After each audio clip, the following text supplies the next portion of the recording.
tonight, the people who helped change the face of Britain. What they brought with them enriched every aspect of the life of our city, and for which we are enormously grateful. And the resistance they overcame. Australia doesn't want them. Well, we don't want them.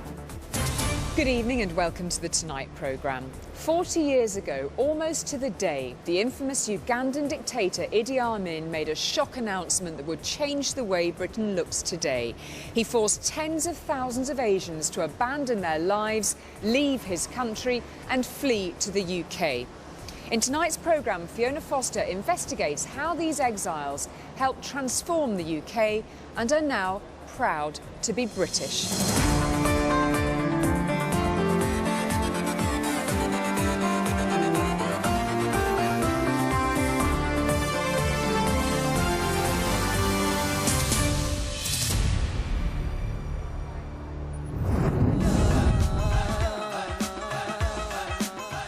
Britain today is a truly multicultural society, made up of people from more than 190 different countries, speaking more than 240 different languages. Parts of the UK are now an ethnic melting pot. But the journey to British multiculturalism was just beginning when these Ugandan Asians were exiled 40 years ago. It was August 1972 when the brutal African dictator Idi Amin made his shock announcement.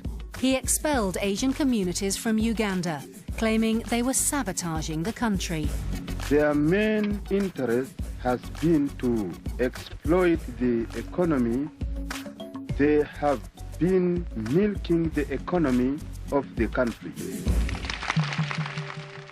Amin gave the Asians 90 days to leave the country, forcing them to leave behind everything they owned, turning them into pariahs. But it wasn't just the Ugandan Asians who felt the shockwaves of Idi Amin's decision. It also caused a major headache for the UK. Because although it was in Africa where the Asian communities, their businesses, their very way of life would be destroyed, it was Britain that was expected to pick up the pieces. As former colonial rulers, Britain was expected to give most of the exiles a new home. But back in the 70s, the UK was a very different place. We must be mad, literally mad as a nation, to be permitting the annual inflow of some 50,000 dependents. Britain was still echoing to the sound of Enoch Powell's infamous Rivers of Blood speech, claiming immigration was a preventable evil that would destroy the UK. It is like watching a nation busily engaged in heaping up its own funeral pile. And the imminent arrival of 30,000 refugees from Africa caused outrage among some parts of the British public. There were marchers opposing Amin's refugees, and some workers at London's Smithfield Market joined the more extreme opponents of the exiled Ugandans. It's about time we gave the world two fingers like they've been giving us. Australia doesn't want them. Well, we don't want them. Nobody wants them. We've got no jobs to offer them. You get classed as being a racialist. I mean, they don't live the same as us. Music going on all night, 5 in a bed, and all that business, you know, noise and one thing and another. So, not every Brit was going to welcome the Ugandan Asians with open arms. But back in the country where they'd become economic powerhouses, things were even worse. Those few words from Idi Amin had thrown their lives into violent turmoil.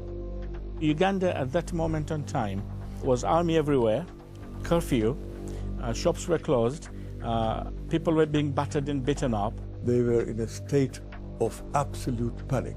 Everything was upside down. We were scared, parents were scared, the whole of the neighborhood was shaken up. The life as we knew it really stopped existing overnight. It wasn't unusual to see dead bodies around. It was like a war zone. In the UK, the government was getting ready to help. Former military bases like this one in Wales were being prepared. part of a Herculean effort to cope with the biggest single wave of immigration in British history. But to flee Uganda and reach that promise of safety, a 17-year-old Azim Somani, his family and tens of thousands of other banished Asians had to constantly run the terrifying gauntlet of military checkpoints. And one journey involved 13 of them. That means that 13 times they will take your stuff out unless you pay them off. And if you don't give them enough money, then they're going to take your stuff out and mess you up and beat someone up or hurt someone, and people have got daughters and whatnot. And some had even more reason to fear for their lives. Mansour Mogul was a civic leader who'd negotiated with Idi Amin about the future of Asians in Uganda. You met Idi Amin several times.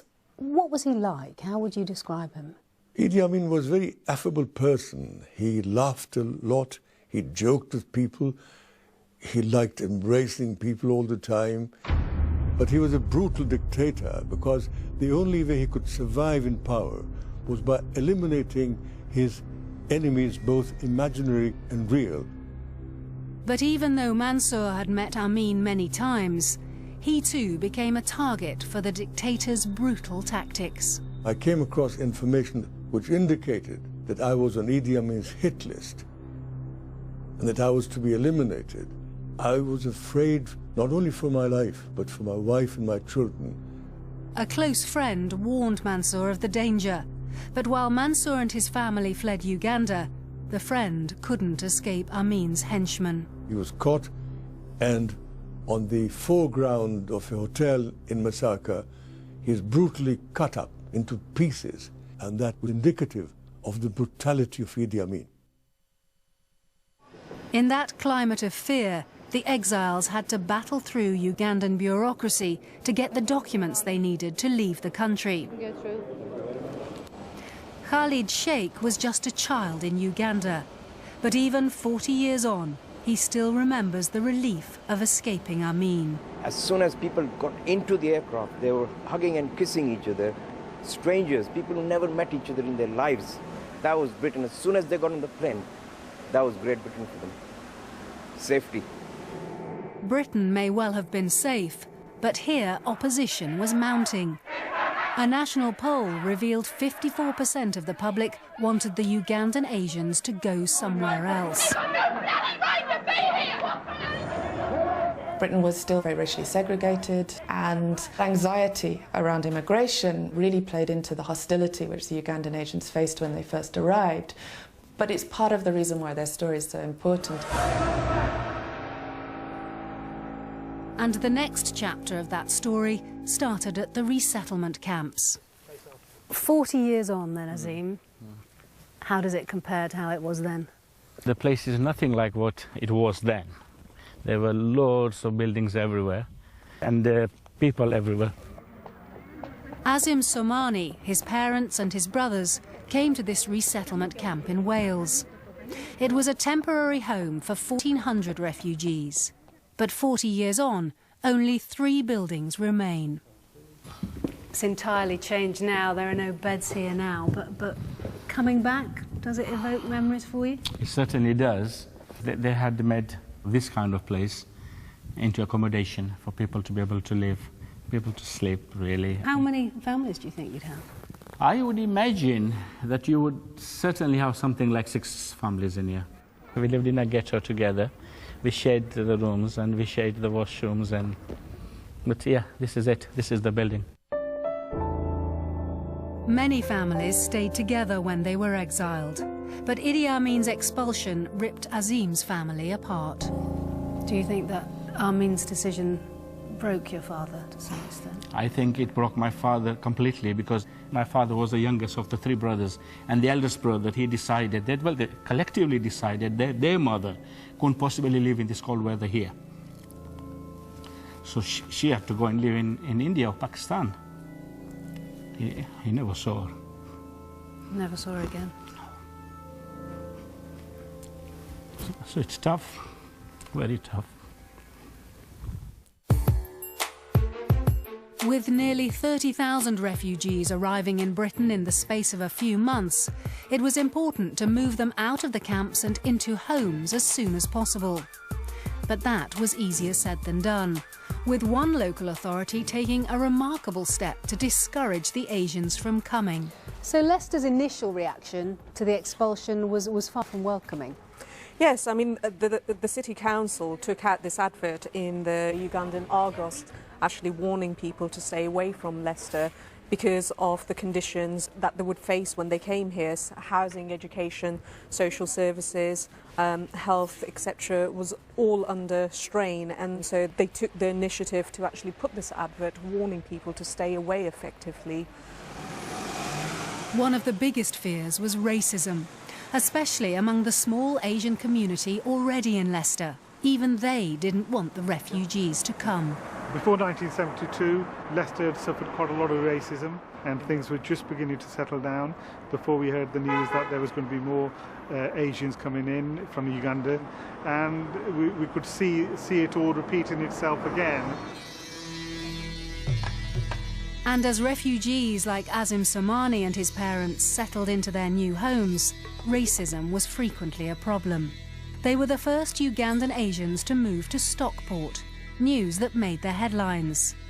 But while his neighbours were very friendly, out and about there was constant racial abuse, just like in many other British towns. What reception did you get in Stockport?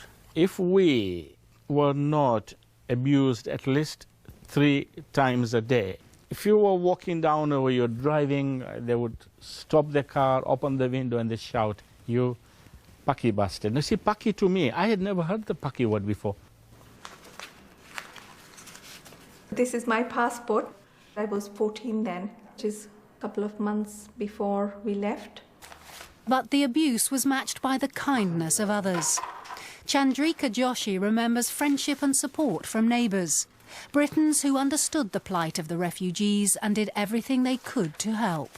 Most of our direct neighbours were very, very kind and very good, in the sense that my mum spoke broken English, and you know, while we went to school, they used to go and knock on her door and take her for coffee mornings and Tupperware parties and that kind of thing.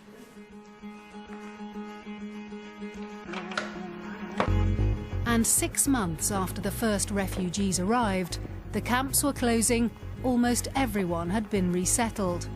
And ironically, more than 1/3 of the Ugandan Asians, a massive 11,000, moved to one particular city, Leicester.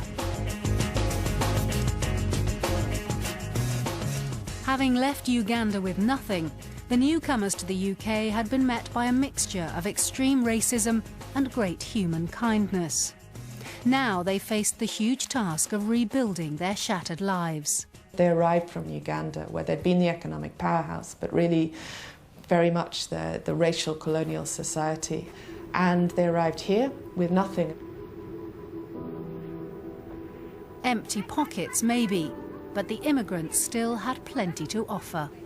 They were educated, middle class, quite entrepreneurial in many ways. And there is this kind of mindset which you find especially in people who are forced to flee, that if you've lost everything, then you can't lose anything else. And often you see in refugees is that there's more willingness to take risks.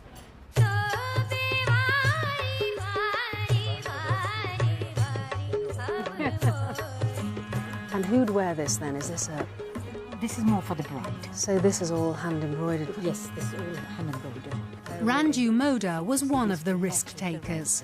She came to Britain when she was 12. Now she's established an Asian fashion shop, following her parents' entrepreneurial spirit and work ethic. How hard did they have to work to get things going? We all had to work very, very hard. And we still are working very hard. We were at school. Once I was 16, I got a weekend job. So I was paying for my own education and for all my own expenses. And so did my brothers and sisters. The colours are still alive, the sari tradition is still alive. It's clear that this business and the people it employs contribute to the economy. But the designs that Ranju and her son Karan create also add to Britain's cultural mix. She's used her influence of being in this country by having the modern layer system. She's used her original designs with a 21st century twist, if that makes sense. Yeah, and I see from the saris the ladies are wearing here, there's quite a lot of African influence there. Especially what this lady's wearing here, the zebra kind of prints, which obviously zebra is Africa, so why not throw that into a sari?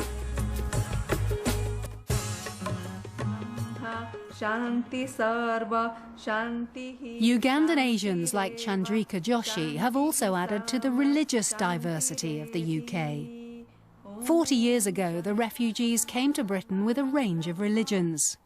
And today, Chandrika's a practicing Hindu priest, just like her father was in Uganda.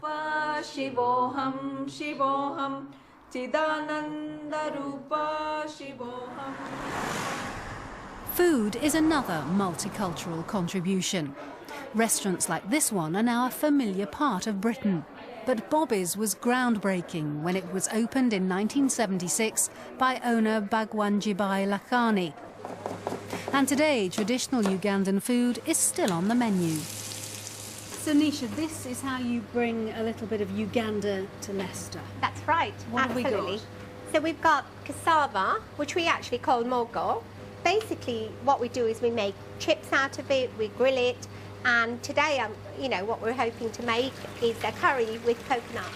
And for you then, cassava is a real taste of being small in Uganda. Uganda, that's right, absolutely. So how important is it for you to keep the kind of Ugandan Asian traditions alive? I think it's quite important because although I feel Leicester's my home, because I've been here long enough to feel that, there is still a nostalgia around Uganda and the fact that I come from there. So there's still part of me that kind of resonates with that. I also feel for my children it's quite important to know about where their mum and their grandparents in particular come from. So, individual Ugandan Asians have clearly created profitable businesses and successful lives here in Britain, just as their forefathers did in Uganda. But you have to come to Leicester to see the remarkable impact they've had as a community. They built really successful businesses. You know, in Leicester, for instance, 30,000 jobs created by just 10,000 Ugandan Asians over the past 40 years. One of the most interesting things is that they really have taken on citizenship in Britain. That's a very interesting contrast to some of the other migrant groups who've arrived, where perhaps they've been quite successful economically, but they've been more reluctant to engage in the whole community. Leicester's Belgrave Road is the beacon of Ugandan Asian success. In 1972, this was a rundown area that attracted the immigrants because property was cheap. Today, they've helped to transform it into the Golden Mile, an Asian business and shopping area that has a worldwide reputation. Sir Peter Soulsby became a city councillor in 1973. So he's seen every step of the Ugandan Asians' British journey. The Ugandan Asians who came to Leicester came carrying very little in their suitcases, but what they brought with them was a range of skills, a determination, an ambition for themselves and for their children that has, over the succeeding decades, affected every aspect of the life of our city and enriched every aspect of the life of our city, and for which we are enormously grateful. And even the Leicester Asians, who 40 years ago wanted nothing to do with the immigrants, have changed their view. I think we were all wrong, because 40 years on, it's the best thing that happened to Leicester. The Golden Mile, if it wasn't for these people, I'm not saying all of them, but majority of them, it's put Leicester on the map throughout the world.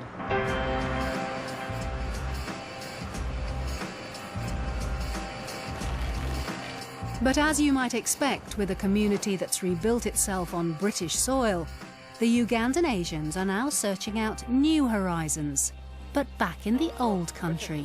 How's it going? Clifton Packaging is another Ugandan Asian success story. It packages foods for major high street names. And now Chairman Khalid Sheikh is returning to Africa to give the economy there a helping hand. We have excelled to become experts in our field of food packaging. We've got knowledge, and we want to transfer this knowledge back to Uganda and help them. The President of Uganda has visited the Leicester factory to encourage the creation of new links. And with Khalid's help, Uganda could earn much more from its natural resources. I created an organization and a brand called Baba, Buy African, Build Africa, Love Africa as you love your mother. If products like water and coffee can be packaged up like this, they can then be sold on for considerably higher profits. And primarily, the excitement of going back, apart from personal sentimental reason, is to put something back into the country where we spend the best part of our childhood. The 40th anniversary of the expulsion now marks a transformation of the lives of the exiles and of Britain itself. And they used to live in a small hut like that. As they recall happy times in their former homeland, these Ugandan Asians are safe in the knowledge that they have helped Britain develop into a more tolerant, multicultural country, one that seems worlds removed from the 1970s. Because I used to have mangoes when I came home from school. Certainly I brought colour. These are all Swahili words. And the city where their numbers and their influence have been the greatest will soon have reached 2 landmarks. It's expected to become the first in Britain with a minority white population. And it's already being held up as a multicultural success story. And people come from all over Britain, from all over Europe, to look at a model of racial harmony. It is generally the case that we have a degree of cohesion in the diversity of Leicester that others envy, and I think rightly so. So, 2 generations after the most dramatic upheaval in their history, Ugandan Asians are once again playing a lead role in a foreign country they're now proud to call home. We made it. We came out of Uganda. We were determined, like lots of Ugandan Asians have done. I'm very proud of them, actually, that we have mixed into our communities. We can tell the world that we've been instrumental in contributing towards the prosperity of the United Kingdom in the same way as our parents were doing in Uganda before we were kicked out. The fact that I've got a dog now, which I could never even think when I was a child, because we never knew anyone who had pets. You know, every time I take him for a walk, I think, my God, see how British I've become now. And Britain has reason to be proud of the Ugandan Asians too, 40 years after they became somewhat uninvited guests. You can certainly see a parallel between the experiences of the Ugandan Asians and the experiences, if you like, of the broader British journey towards understanding multiculturalism. In contributing to this multicultural society, they've really challenged this idea that migration should always be seen as a threat, it's something to be feared, because they've shown that actually it can be a real opportunity to develop, not just for the migrants, but also for the communities that they join. And Britain's links with Uganda could soon become even stronger. There are now plans to twin Leicester with the Ugandan town of Jinja. Now, if you'd like more information on tonight's programme, please visit our website at itv.com/tonight. But for now, good evening and thanks for watching. Coming up tomorrow night, the first of 3 special Tonight programmes looking at the food we eat, how it's produced and why it's getting more and more expensive. You'll be able to see for yourself the interesting marketing techniques lawyers use in order to attract new business, and the case of the performance poet accused of benefit fraud. The briefs is at 9. Will Marlon ruin the big day? We're back to Emmerdale next.